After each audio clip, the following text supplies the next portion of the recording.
So I decided to pick a really awesome special topic to discuss today. And I'm really excited about it because I think this is something that can help a lot of buyers and possibly real estate agents.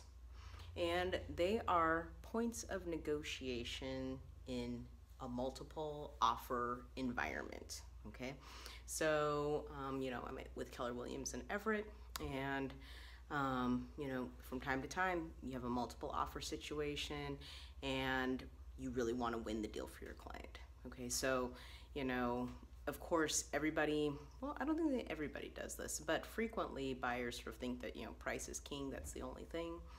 And I'm here to tell you that there are other things to consider.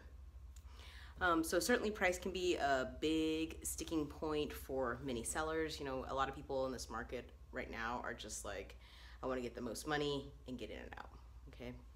Now, obviously, there's other things that are important that may be important for them. So for example, because we have such limited inventory, maybe the seller needs to negotiate additional time in the property, in the house or the condo or whatever.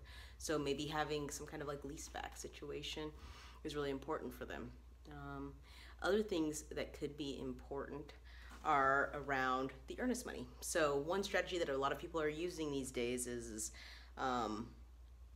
putting a high dollar earnest money forward, which is one strategy. To kind of like 2x that, what you can do is you can put a high dollar amount earnest money, and then you can, at certain checkpoints throughout the process of the contract, so like say after inspection, you say, okay, I'll release half the earnest money to the seller. Now, of course, this is risky for your buyer, okay? And buyers, beware, this is risky for you, right? Because let's say, for example, at some point the transaction falls through and you've already released a certain amount of that earnest money. I mean, that could be a problem. On the other hand, it could win you the deal, and if everything goes well, not a problem. It's excellent. They're like, oh man, they gave me part of the money, and I'm happy as a clam. Other things that might be important would include, obviously, waiving inspection, but you don't have to necessarily just straight up waive your inspection. There are other things that you can do, which would include maybe doing this thing called a pass-fail inspection. And what that allows you to do is still go in and have a look at the property, conduct your inspection, discuss the things that are going on with the property. But in order for you to feel like, okay, I want to give up my inspection, you need to be like 100%. Like, I want this property no matter what. I mean, I don't care if it has a termite infestation. I'm taking it. It could have rats. I'm keeping it. Okay? Because it's risky. Obviously, the inspector could come through and like, oh man, you never know what's going on. The other thing that you can do on top of that is you can still conduct like a pass-fail inspection, but maybe not make the sale contingent on that. So you're really committed to it. You're like, I love this property. This is like the 500th one I've offered on. I don't know, hopefully that's not your case. If it is, give me a call.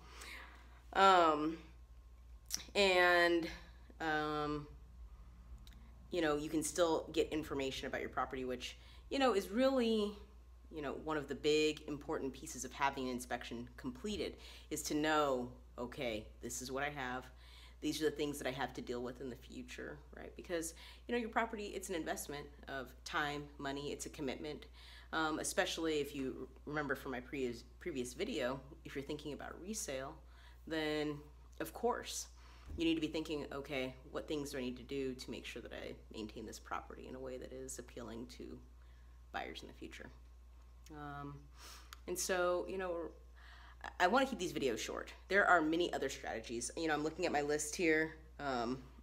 There are, I mentioned like 3. I have 11 here. So what I'll do is I'll continue the series, and I'll make this like maybe like a 3 or 4 part series, and I'll talk about all the different strategies that you can use. Of course, my name is Ashley. I'm with Keller Williams in Everett. If you have questions, head over to my website, ashleybolden.com. If you're interested in buying or selling a property here in the Washington state, in the Seattle area, please reach out to me. If you are outside of the state, I can also give you a hand. Reach out to me. I know tons of great agents, and I am certain that I can find somebody to help you out. Anyway, enjoy your evening. I hope you enjoyed this video.